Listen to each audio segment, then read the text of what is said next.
नमस्कार, आप देख रहे हैं आज की खबर। मैं हूं आपके साथ रागिनी सिंह। रुक करेंगे खबरों की ओर, लेकिन उससे पहले हेडलाइंस पर एक नजर। अयोध्या में मकान गिरने के मामले का सीएम ने लिया संज्ञान, अधिकारियों को दिए घायलों के इलाज के निर्देश। स्वामी प्रसाद मौर्य के निजी सचिव पर छेड़छाड़ का आरोप, गोमती नगर थाने में दर्ज हुआ मुकदमा। श्री कृष्ण जन्मभूमि के पक्षकार मनीष यादव का सीएम को पत्र लिखा, नेताजी के नाम पर किया जाए विक्रमादित्य मार्ग। सैफई में जमीन पर गिरने से साध्वी निरंजन ज्योति हुई घायल, जिला अस्पताल में हुआ इलाज। और अब खबरें विस्तार से। अयोध्या में मकान गिरने के मामले का प्रदेश के सीएम योगी आदित्यनाथ ने संज्ञान ले लिया है, जिसके बाद सीएम ने हादसे में हुई जनहानि पर गहरा दुख जताया। इसके साथ ही सीएम योगी ने अधिकारियों को पीड़ितों को घायलों को इलाज के लिए उचित व्यवस्था कराने के निर्देश दिए।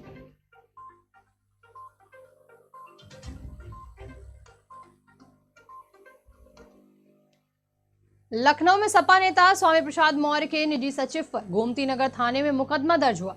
जानकारी के मुताबिक एक महिला ने आरोप लगाते हुए कहा कि स्वामी प्रसाद मौर्य के निजी सचिव और उसके साथियों ने महिला के साथ छेड़छाड़ और मारपीट की है।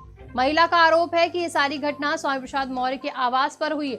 जब महिला ने घटना के बारे में स्वामी प्रसाद मौर्य को बताया, उसके बावजूद भी उन्होंने गंभीरता से नहीं लिया, जिसके बाद पीड़ित की शिकायत पर गोमती नगर थाने में निजी सचिव समेत उसके अन्य साथियों पर मुकदमा दर्ज किया गया। और इस पर अधिक जानकारी देने के लिए हमारे साथ हमारे संवाददाता अबू तलहा जुड़ रहे हैं। अबू तलहा, क्या कुछ अपडेट है इस मामले में? अब तक पुलिस ने क्या कुछ दर्ज किया है मामला अब तक? देखिए, बिल्कुल रागिनी, अगर आपको बता दें तो सज्जाद नाम का व्यक्ति है जो कि स्वामी प्रसाद मौर्य का निजी सचिव बताया जा रहा है। उस पर एक महिला का आरोप है कि उसने उसके साथ मारपीट की है, छेड़छाड़ की है, साथ साथ उसकी बहन को लगभग 6 महीने से वो परेशान कर रहा था, तो जिसको लेकर लगातार वो थाना पुलिस की जा रही थी, पर कोई कार्रवाई नहीं हो रही थी। उसने इस पूरे मामले को लेकर स्वामी प्रसाद मौर्य को भी बताया, पर स्वामी प्रसाद मौर्य ने उसकी बात सुनी और कोई कार्रवाई नहीं करी। जब महिला परेशान हो गई हर जगह से, उसके बाद अब वो गोमती नगर थाने गई। गोमती नगर थाने में मुकदमा दर्ज किया गया है सज्जाद के खिलाफ। सज्जाद के साथ साथ 12 और अज्ञात लोग हैं जिनके खिलाफ मुकदमा दर्ज किया गया है। और महिला का कई तरह का आरोप है। महिला ने साफ तौर से ये भी बताया कि उसके साथ मारपीट की गई है, उसके ऊपर गोली भी चलाई गई है, हालांकि फायर मिस हो गया, जिसकी वजह से जी अबू तलहा, जैसा कि महिला ने बताया कि उन्होंने स्वामी प्रसाद मौर्य को बताया, उसके बाद उन्होंने उसको गंभीरता पे नहीं लिया। इस पर स्वामी प्रसाद मौर्य ने क्या प्रतिक्रिया दी है?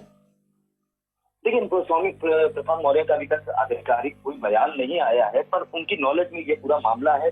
महिला खुद स्वामी प्रसाद मौर्य के शारदा स्थित अपार्टमेंट के आवास पर पहुंची थी, जहां पर उसने ये पूरी बातचीत उनको बताई, पर स्वामी प्रसाद मौर्य ने उन सारी बातों को नजरअंदाज किया, जिसके बाद महिला थाने पहुंची, मुकदमा दर्ज कराया। अब पुलिस पूरे मामले की जांच कर रही है। खासतौर से पुलिस का कहना है कि जल्द से जल्द जो सज्जाद है उसको गिरफ्तार किया जाएगा, और भी जो अन्य अज्ञात लोग हैं जिन्होंने मारपीट की है उनके खिलाफ भी कार्रवाई की जाएगी। जिन लोगों पर अभी तक मुकदमा दर्ज किया गया, क्या उनमें से किसी की गिरफ्तारी हुई है?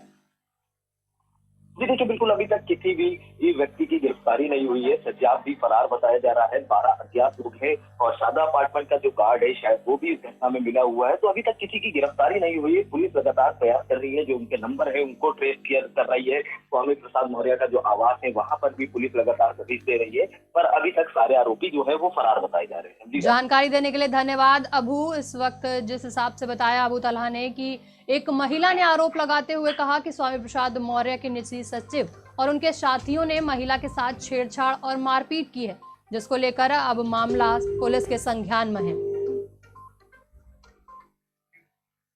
श्री कृष्ण जन्मभूमि के मुख्य पक्षकार मनीष यादव ने प्रदेश के सीएम योगी आदित्यनाथ को पत्र लिखा।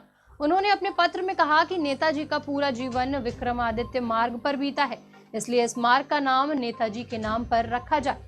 साथ ही मनीष यादव ने मांग करते हुए कहा कि हजरतगंज चौराहे पर लगी महापुरुषों की प्रतिमा की तर्ज पर मुलायम सिंह यादव की प्रतिमा भी लगाई जाए। मंगलवार को सपा संस्थापक मुलायम सिंह यादव के अंतिम संस्कार में केंद्रीय मंत्री साध्वी निरंजन ज्योति भी पहुंची थी कि तभी भीड़ में धक्का लगने से वो गिरकर घायल हो गई, जिसके बाद उन्हें सैफई हॉस्पिटल ले जाने की कोशिश की गई, लेकिन भीड़ भाड़ के चलते उन्हें अस्पताल नहीं ले जा सके। आपको बता दें कि केंद्रीय मंत्री के हाथ में फ्रैक्चर आया था, जिसके बाद उन्होंने जिला अस्पताल पहुंचकर हाथ में प्लास्टर चढ़वाया। बदायूं पुलिस को बड़ी सफलता हाथ लगी है। जानकारी के मुताबिक तीनों किशोरी महिला सिपाहियों की लापरवाही के चलते फरार हो गई थी, जिसके बाद आनन फानन में प्रशासन में हड़कंप मच गया था। सूचना मिलते ही डीएम एसएसपी और मौके पर पहुंचे। एक टीम गठित कर किशोरियों को बरामद करने के निर्देश दिए गए थे। आपको बता दें कि तीनों किशोरी जिला अस्पताल से फरार हो गई थी, जिन्हें गिरफ्तार कर प्रशासन ने राहत की सांस ली है।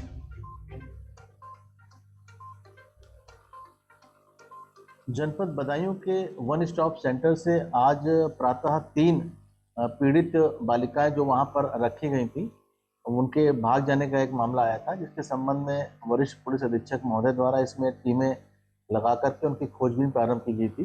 वो तीनों ही लड़कियां जो हैं सकुशल बरामद हो गई हैं और इस संबंध में जो इन पीड़ित लड़कियों के साथ वन स्टॉप सेंटर पर सुरक्षा हेतु महिला आरक्षी लगाई गई थी, उनकी प्रथम दृष्टया इसमें लापरवाही परिलक्षित हुई है और उनके विरुद्ध विभाग।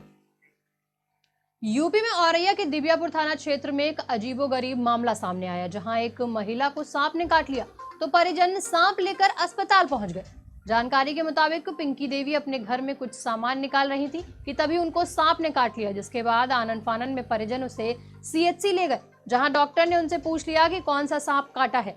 इस पर कुछ लोग वापस घर गए और घर से सांप पकड़ कर ले आए तो अस्पताल में हड़कंप मच गया, जिसके बाद डॉक्टर ने सांप हटाने को कहा, जिसके बाद सांप को अस्पताल के बाहर छोड़ा गया।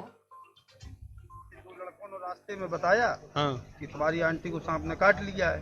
तो मैं सरकारी अस्पताल उनको देखने के लिए आया हूँ। मैंने सुना सांप भी ले आए आप लोग, क्या हुआ था? ले आए थे? हाँ, ले आए थे। कोई जहरीला हो या कैसा हो, इसलिए ले आए थे। डॉक्टर को दिखाने? उत्तर प्रदेश के कुशीनगर में अपराधियों के हौसले किस कदर बुलंद हैं, इसका एक सनसनीखेज मामला सामने आया, जहां बीच बाजार एक सिपाही पर चाकू 2-3 बदमाशों ने हमला कर दिया। हमले के बाद प्रशासन में हड़कंप मच गया। घायल सिपाही को तुरंत अस्पताल में भर्ती कराया गया। जिले के 3 बच्चों के अचानक गुम होने से जिले में सनसनी फैल गई। बताया जा रहा है कसाया नगर के अलग अलग मोहल्लों में ये बच्चे गायब हुए हैं, जिनमें 11 साल का शिवेंद्र, 12 वर्षीय दिव्यांश और 11 साल का अभिषेक गुम हो गए। पुलिस ने इन बच्चों की खोज के लिए 6 टीमों का गठन किया है। 2 बच्चे थाना कस्या अंतर्गत जो 5th क्लास में पढ़ते थे, उनकी उम्र लगभग 11 वर्ष है, उनके गायब होने की सूचना जो है परिजनों द्वारा दी गई है। पुलिस द्वारा इसमें तत्काल अभियोग पंजीकृत करते हुए 6 टीमें हमारी जो है बच्चों के बरामदगी के लिए पता लगाने के लिए गठित करते हैं। सिद्धार्थनगर जिले में नदियों का जलस्तर लगातार बढ़ने से बाढ़ प्रभावित गांवों की तादाद भी बढ़ती जा रही है और लोगों की मुश्किलें भी 4 दिन बीत जाने के बाद भी अभी तक बाढ़ प्रभावित क्षेत्रों में जिला प्रशासन ने किसी भी तरह की कोई मदद मुहैया नहीं कराई। वहीं सांसद जगदम्बिका पाल के बाढ़ प्रभावित क्षेत्रों का दौरा करने के बाद संबंधित अधिकारियों ने जल्द से जल्द प्रभावित क्षेत्रों में मदद पहुंचाने की बात कही है। बहुत ज्यादा समस्या, चारों तरफ पानी घिरा हुआ है, धान फसल सब बर्बाद है, पानी खाली दिखाई दे रहा है। हम लोग के घरों में पानी गाढ़ भर पानी, जांग भर पानी भरा हुआ है। घर छोड़ करके हम लोग बाहर निकल गए, दूसरे के घर में कोई शरण ले रहा है, कोई बीच गांव में जिसका थोड़ा बहुत सहारा है उसमें जाके पड़ा हुआ है। बिल्कुल यानी खाने पीने के लिए आदमी तरस रहे हैं, परेशान है, चूल्हा तक नहीं जल रही है। बाढ़ से बहुत दिक्कत है, लगभग 2-3 दर्जन गांव तो पानी से घिरा हुआ है, चारों तरफ पानी ही पानी है और बहुत दिक्कतें आ रही हैं। लोगों के घरों में भी पानी भरा हुआ है और बहुत परेशानियां हो रही हैं।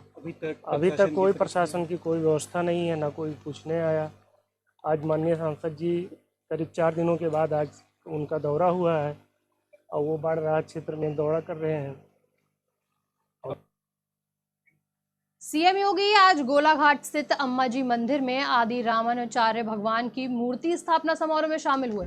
अयोध्या में राम मंदिर से पहले लक्ष्मण का अवतार माने जाने वाले आदि जगत गुरु रामानुजाचार्य की मूर्ति की स्थापना की गई। रामानुजाचार्य की आज 1000वीं जयंती है। समाजवादी पार्टी के संस्थापक मुलायम सिंह यादव के निधन के बाद अब उनके समर्थक अपने नेता के लिए मांग करने लगे हैं, जिसके तहत सपा प्रवक्ता आईपी सिंह ने मुलायम सिंह यादव को भारत रत्न देने की मांग की है। आईपी सिंह ने राष्ट्रपति द्रौपदी मुर्मू को पत्र भेजकर उनसे मुलायम सिंह यादव को सर्वोच्च नागरिक सम्मान भारत रत्न देने की मांग की है। फिलहाल इस बुलेटिन में इतना ही। आप देखते रहिए आज की खबर।